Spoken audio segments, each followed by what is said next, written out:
Have you ever noticed how a single offhand comment from a coworker or a partner can ruin your entire day? It spirals into hours of internal dialogue where you're winning an argument that never actually happened. This isn't just a minor annoyance. Your brain is actually being hijacked. When you keep replaying a comment in your head, your body thinks you are in physical danger. It releases stress hormones like cortisol and adrenaline. Your body is preparing you to fight for your life. This reflex helped our ancestors survive wild animals. But today, that same reaction happens in an office or a living room. Since there is no actual predator to fight, the stress just gets stuck in your body. It makes your muscles tense and your jaw tight. It keeps you from thinking clearly. Suddenly, a small disagreement feels like a massive battle for your dignity. Why is it that some people seem to walk through life with an invisible suit of armor, while others feel like they are walking around with no skin at all? For some of us, a single look or a social media comment can feel like a personal attack. This happens because we tie our entire identity to how others see us. We work so hard to look perfect or likable to the world. But if you base your self-worth on being liked by everyone, you become incredibly fragile. Anytime someone criticizes you, it doesn't just feel like a comment. It feels like your entire world is falling apart. It is like living in a house made of glass. It looks great from the outside, but you are always living in fear because you know how easily it could shatter. Does it ever feel like the world is becoming more aggressive? Or is it possible that the you present to the world is actually a hollow shell that is easily cracked because it refuses to look at what's inside? And perhaps most unsettling of all, if you are constantly being triggered by the behavior of others, who is actually in control of your life? Is it you or the people who annoy you? To be easily triggered means you are living on autopilot. You aren't really making choices. You are just living as a reactive biological machine. When you are easily triggered, you are handing the remote control of your nervous system to anyone who happens to cross your path. You are letting them decide how you feel. We like to think we are independent and in charge of ourselves. But if a stranger's bad mood can ruin your entire afternoon, are you really free? You are letting a person you don't even know control your physical body and your heart rate for hours. Over the next 20 minutes, we are going to pull back the curtain on these reactions to see the gears grinding beneath the surface. We aren't going to talk about superficial coping mechanisms or breathing exercises. These often serve as mere band-aids for deep emotional pain. While those tools have their place, they often just teach us how to tolerate being a victim of our own nerves.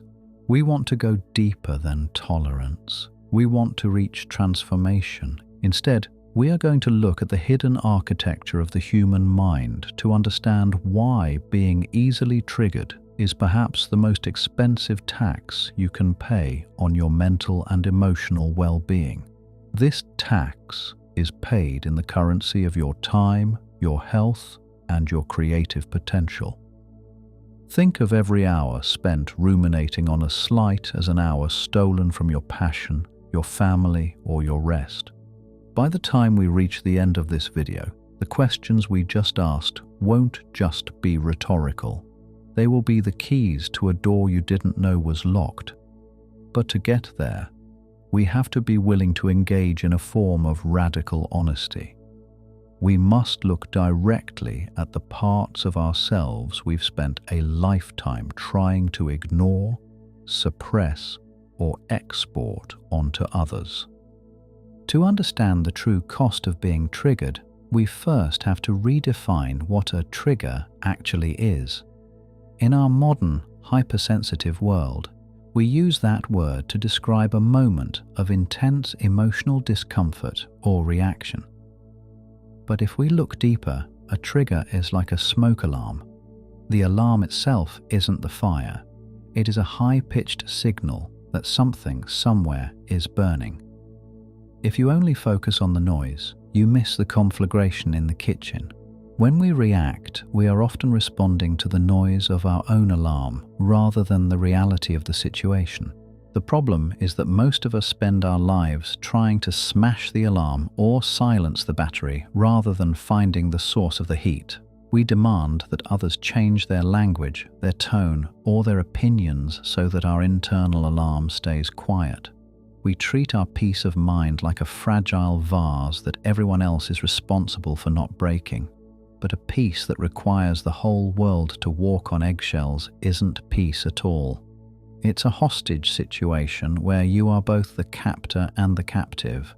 We blame the person who pushed the button, convinced that our peace is a commodity that others have stolen. We say, if they hadn't said that, I wouldn't be angry. Or, if the world were more polite, I would be at peace. This is a seductive, intoxicating lie because it grants us the moral high ground of the victim. Victimhood feels safe because it absolves us of the need to change, but it also robs us of our agency. When we blame others, we surrender our power to them on a silver platter. If your internal state depends entirely on the world being a certain way, you aren't a free agent.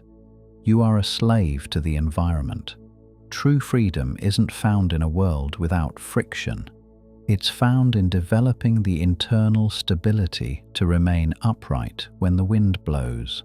By shifting our focus from the person who made us feel a certain way to the part of us that is doing the feeling, we begin the journey from a reactive machine back to a conscious human being. The Swiss psychologist Carl Jung proposed a concept that explains this dynamic with startling precision. He called it the shadow. Think of the shadow as a vast psychic basement where you have thrown every part of yourself that you were told was unacceptable. When you were a child, maybe you were told that being loud was bad or annoying. So you pushed your natural exuberance and vitality into the basement to remain good. You learned that to be loved, you had to be quiet, and so a vibrant part of your soul was locked away in the dark. Maybe you were told that anger was unattractive or unholy. So you pushed your healthy assertiveness into the darkness where it began to rot into resentment. We often confuse niceness with goodness, but niceness is often just a fear of conflict that has been pushed into the shadow. Over time, this basement becomes filled with discarded pieces of your soul, your aggression, your selfishness, and your hidden desires. However, it also contains your unspent creativity and your raw power. These are the golden parts of the shadow. They are the strengths we've disowned because we were afraid of their intensity. Because these traits are repressed, they do not disappear. They simply become primitive and autonomous, waiting for a chance to manifest. They are like animals locked in a cage. The longer they stay there without being fed or seen, the more aggressive they become. When they finally do break out, they don't come out as refined qualities. They come out as triggers. They explode in moments of stress, leaving us wondering, where did that come from? That's not like me at all. The shadow isn't inherently evil, but it is hidden, and what is hidden cannot be managed. It operates like an underground current, pulling the strings of your behavior without your consent. It influences your choices, your attractions, and your aversions from behind a veil. Until we acknowledge the contents of our basement, we are essentially living in a house where the foundation is shifting, wondering why the walls keep cracking. This is where the triggers come in. Jung noticed a phenomenon called projection. This is the psychological mechanism where we take a quality that exists in our own shadow and we project it onto someone else. It is like a movie being beamed onto a screen. We cannot see the quality in ourselves because it is too painful or shameful. So our mind finds a hook in someone else to hang it on. If you hate someone with an intensity that seems out of proportion to their actions, you are likely looking at your own reflection. If you have spent 40 years suppressing your own capacity for selfishness because you pride yourself on being a giver, you will find yourself disproportionately, almost violently, enraged by anyone you perceive as selfish. You aren't just annoyed by them, you are offended by their very existence. This is because they are doing the one thing you have forbidden yourself from doing. Your shadow is looking at them with a mix of envy and rage, screaming because it wants the freedom that the selfish person is exhibiting. The level of your irritation is the clue to the depth of your repression. If someone is being rude and you simply notice it and move on, that's a rational observation of reality. You see the behavior, you evaluate it, and you choose how to respond. But if someone is being rude and it ruins your entire afternoon, if it makes your blood boil and you find yourself mentally drafting a manifesto against them, you are no longer dealing with that person, you are dealing with your own shadow.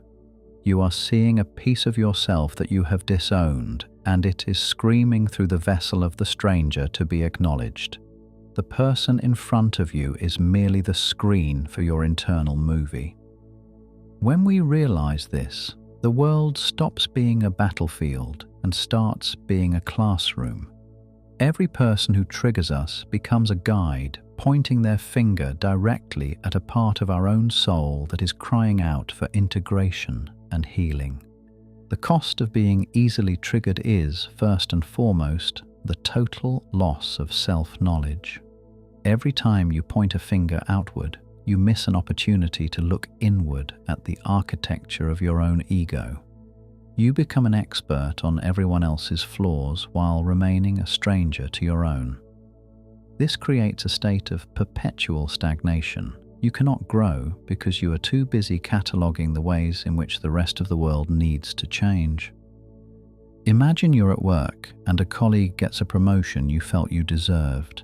You find yourself picking apart their character, calling them fake, manipulative, or a sycophant.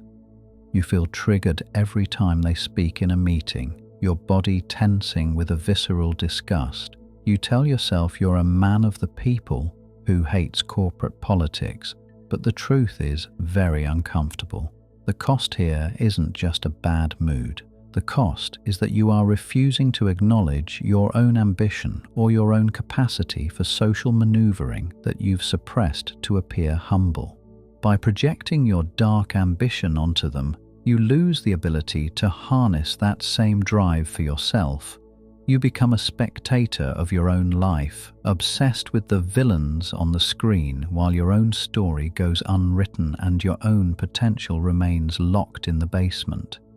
You stay in the same position, bitter and stagnant, while the energy you could have used to propel your own career is spent on a silent, burning resentment of someone else's success.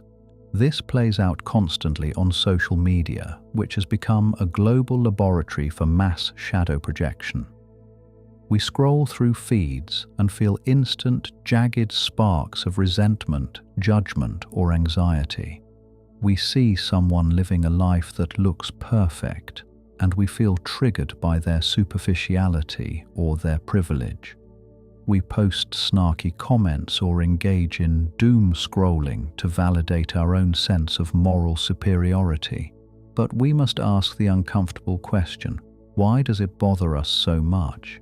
If we were truly content and comfortable with our own lives, their curated photos would be nothing more than digital white noise. You don't get angry at a billboard for a product you don't need, you simply drive past it. The trigger exists because they are holding up a mirror to a void inside us. Perhaps it is a desire for recognition we refuse to admit we have, or a sense of inadequacy we haven't faced. When we react with outrage, we are trying to fill that void with the adrenaline of judgment, which is a poor substitute for the peace of self-acceptance. The toll this takes on our relationships is perhaps the most tragic aspect of the trigger tax. Have you ever been in an argument with a partner where you realize halfway through that you aren't even arguing about the dishes or the late text message? You're arguing about a feeling of being unseen, disrespected, or abandoned. These are almost always ancient wounds from the past that have been relegated to the shadow. We bring the ghosts of our childhood into our adult bedrooms and wonder why the air feels so heavy. If you grew up in a home where your voice didn't matter, you might develop a shadow that is hypersensitive to being ignored. Now, in your adult relationship, if your partner gets distracted by their phone while you're talking, it's not just a minor annoyance, it's a trigger that brings up decades of suppressed hurt. Your nervous system reacts as if you are that helpless child again. You aren't yelling at your partner. You are yelling at the ghost of your father or mother, using your partner as a proxy for a battle you couldn't win 20 years ago. The cost of being triggered in this context is the slow death of intimacy. Instead of seeing your partner as a flawed, tired human being who made a mistake, you see them as the embodiment of your childhood neglect. You stop seeing the person you love and start seeing a caricature of your own pain.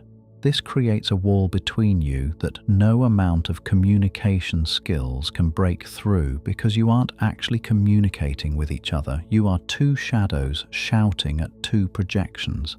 This creates a feedback loop.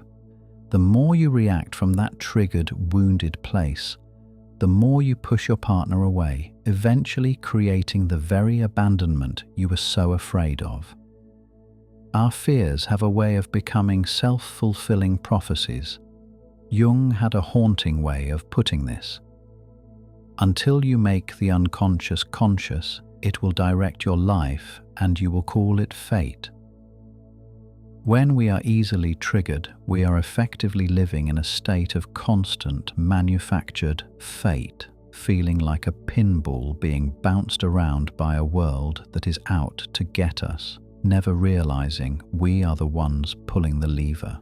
This state of constant reactivity leads directly to what we commonly call burnout. We often think burnout comes from having too much to do, but more often it comes from feeling too much of the wrong things. It is the friction caused by the shadow. It is the immense psychic energy required to keep the basement door shut while the things inside are pounding to get out.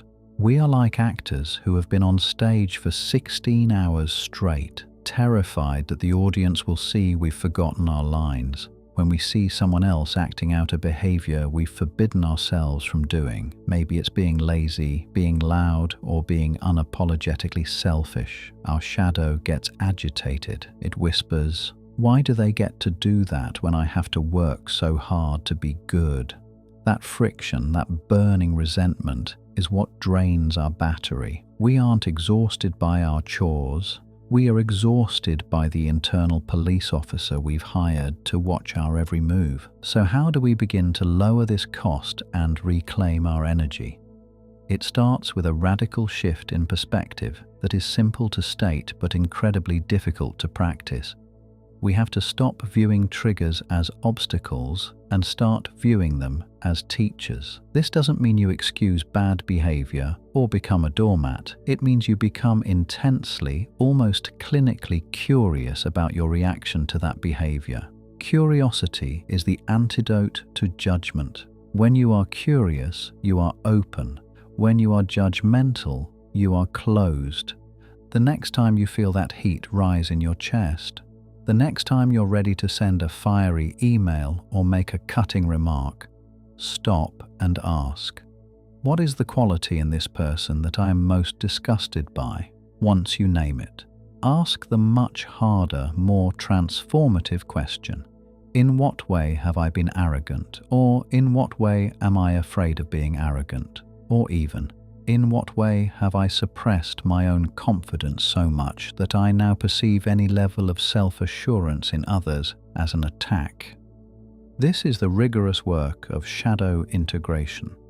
It is not a one-time realization, but a daily practice of radical self-inquiry. It requires the courage to be wrong about yourself.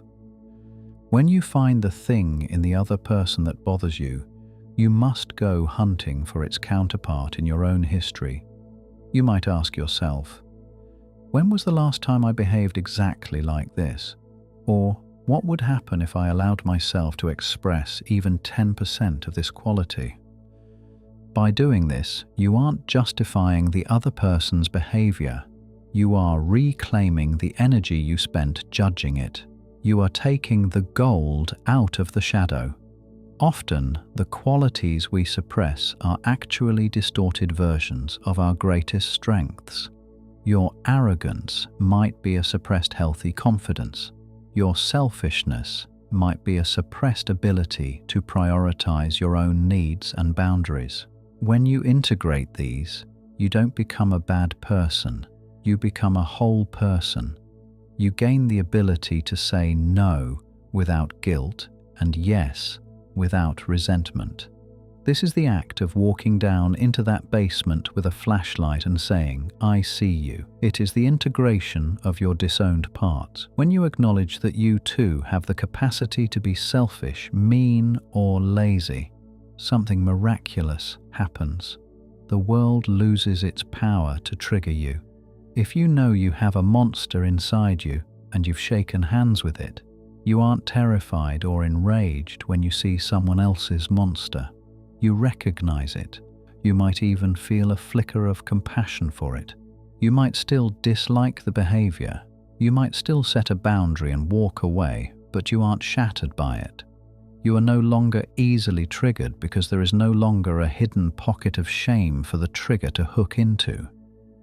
You have removed the Velcro from your soul and the insults of the world simply slide off. You become solid. You move from being a reactive machine to being a conscious creator. This brings us back to the persona, the you present to the world. If that persona is built on the lie that you are only good, only kind, and only rational, then you will always be fragile. You will be triggered by anything that threatens that narrow, brittle identity. But if you can integrate your shadow, if you can accept that you are a complex, sometimes dark and deeply human being, your suit of armor becomes real. It's not an armor of defensiveness, but an armor of wholeness. Wholeness is the only true defense against the chaos of the world. What is the cost of being easily triggered? The cost is your freedom. Every time you react without thinking, you are giving away your agency. But as you begin to own your projections, you take that power back. You realize that the co-worker, the stranger on the internet, and the demanding parent aren't actually the ones causing your pain. They are simply highlighting where your own self-acceptance is incomplete. They are not your enemies. They are your auditors, showing you exactly where you are still lying to yourself. As we move toward a resolution, we must realize that much of our modern anxiety stems from this internal fragmentation. We feel anxious because we are at war with ourselves, and we feel life lacks meaning because we have relegated our most potent energies to the basement. We try to find meaning in external achievements or social validation, but those are fleeting. We find meaning not by being perfect, but by being whole. Wholeness requires us to stop blaming the mirror for what it reflects. If you see something in the world that you find ugly, check to see if you are carrying a small piece of that ugliness inside you, unloved and unexamined.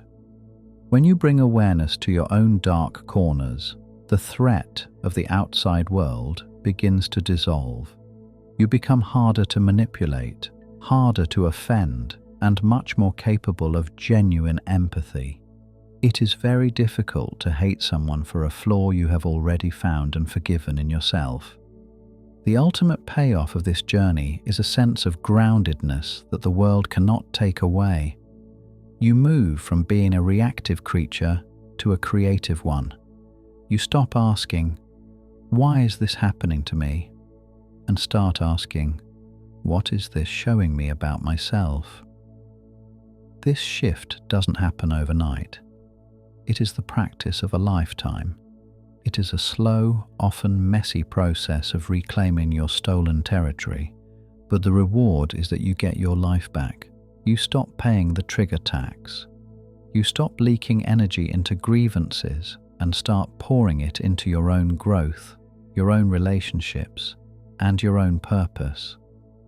You find that you have more time, more energy, and more love to give because you aren't using it all to police your own shadow. You become the protagonist of your own story rather than a background character in someone else's drama. The next time someone pushes your buttons, take a moment to thank them. They've just pointed you toward a part of yourself that is ready to be integrated. They've given you a map to your own basement. The question is, do you have the courage to go down there and see what's waiting for you? Because the person you are on the other side of that shadow is the person you were always meant to be. Someone who is not easily shaken because they already know exactly who they are, both the light and the dark. Freedom isn't the absence of triggers, it's the presence of the self. When you are no longer running from your own shadow, you'll find that the world hasn't changed, but your relationship to it has. The noise becomes just noise. The insults become just words. And you become the master of your own house, finally at peace with everything that lives within its walls. You realize that the door was never actually locked. You were just afraid of what was behind it. Now that you've seen it, you can finally live.